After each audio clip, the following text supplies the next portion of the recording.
It's a hard day's night review, coming to you on YouTube. It's a hard day's night review of the stereo and mono too. I talk about what I know in my YouTube videos. Yeah, it's the Beatles that I'm into.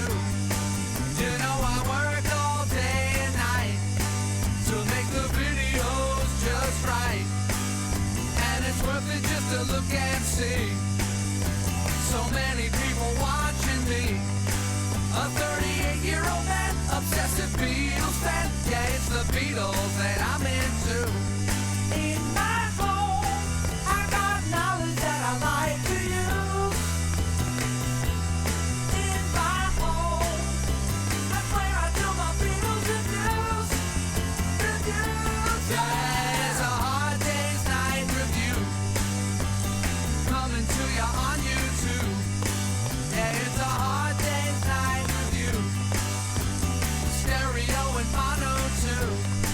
I talk about what I know in my YouTube videos. Yeah, it's the Beatles that I'm into. Don't want to spoil a good thing. Also don't want to keep you waiting any longer for this review. It has been way too long, and I apologize. And I thank you for your patience and your kind indulgence. So let's just plow right into this thing, shall we? You're talking about what? You're talking about A Hard Day's Night, the soundtrack to their first movie. Now, I'm going to go out on a limb here and say that I think this is one of their best albums. Definitely in my top 3. Besides the movie, obviously, just as a collection of songs, it's definitely one of their best. Most people, they go on about Sgt. Pepper and Abbey Road and the White Album. This thing here, all right, 13 songs, killer tracks, all of them. Okay, you got the 7 from the movie plus 6 more. This is the bedrock of the Beatles' legacy, as far as I'm concerned. There's an energy and a vitality to these songs and these performances that just jumps out at you. And I think the energy and the enthusiasm of this album is a result of 2 factors. Okay, number one, they had just conquered America. Okay, they came over to the United States, did what no other English artist had ever done. Right, they came over the Atlantic and came to the States and went, pow! This is how you play music. They reinvented show business. They reinvented the entertainment industry, not the record industry, not the music industry. They reinvented show business. Okay? That's not an opinion. That's just a fact. Okay? And I'll go on record as saying that, and I will sit with you in a bar and have this argument with you. I've done it. Trust me. Oh, well, the Stones, there'd be no Stones if it wasn't for these guys. All right? And that's another story for another time. We're not going to get into that. So they had just done the Ed Sullivan Show, the Washington Coliseum. So they come back to England and they're like, who's better than us? Who's better than us? Right? They have just achieved this inconceivable level of success, and now they're just like riding that wave. You know what I mean?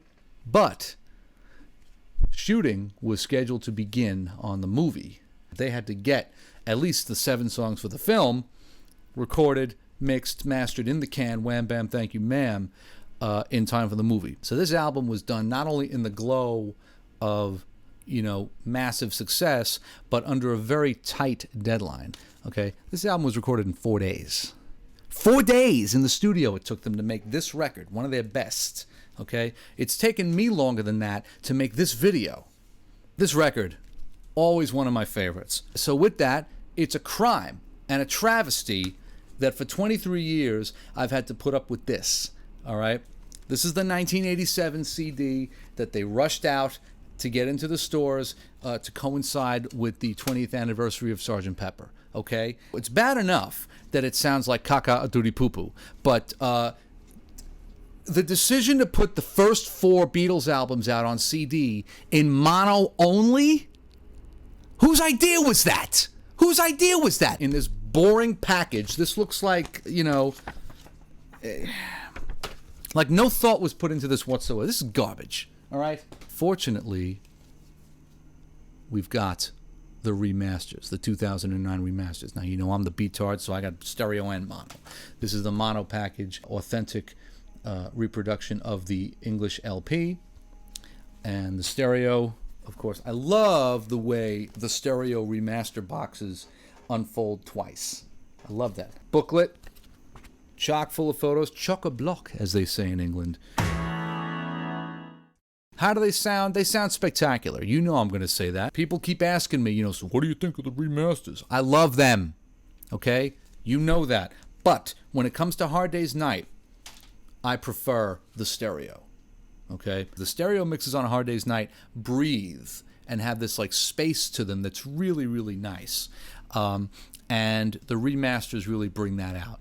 In fact, the stereo versus mono situation brings me to an email that I received recently. Hello, John. My reason for typing to you today is something I noticed in the track I Should Have Known Better from the Hard Day's Night album. I listened to the 87 master of this track, and the opening mouth organ part was a continuous piece. However, in the 09 remaster, there's a break in the opening. It starts, then there's a little break where John would have stopped to take a breath. Then it starts again.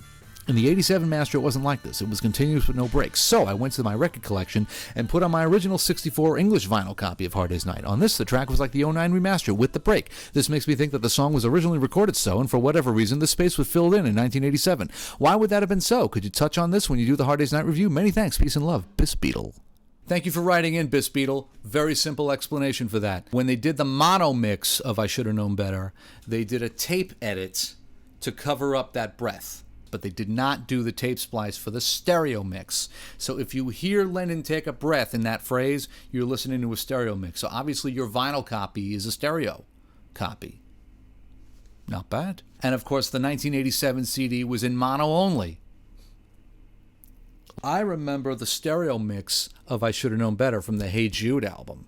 Okay, this was a collection that they put together of just stuff that had not been out on an album in America yet. Paperback Writer, Hey Jude, Revolution, Lady Madonna, and stereo mixes of I Should Have Known Better and Can't Buy Me Love. As long as we're doing show and tell, this is the American Hard Day's Night album. This was released on United Artists Records. I think as part of the deal for making the movie, they got to do the soundtrack album. And then, of course, this little relic from 1982, Real Music. This is a collection that they did of songs from the films. I believe these have stereo mixes as well of Hard Day's Night, Should Know Better, Can't Buy Me Love, and I Love Her.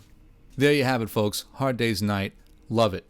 I personally prefer the stereo, a good primer for all you people just getting into the Beatles for the first time. This is the foundation, if you ask me. I'm very sorry this took so long. I won't take so long on the next one. Thank you for watching.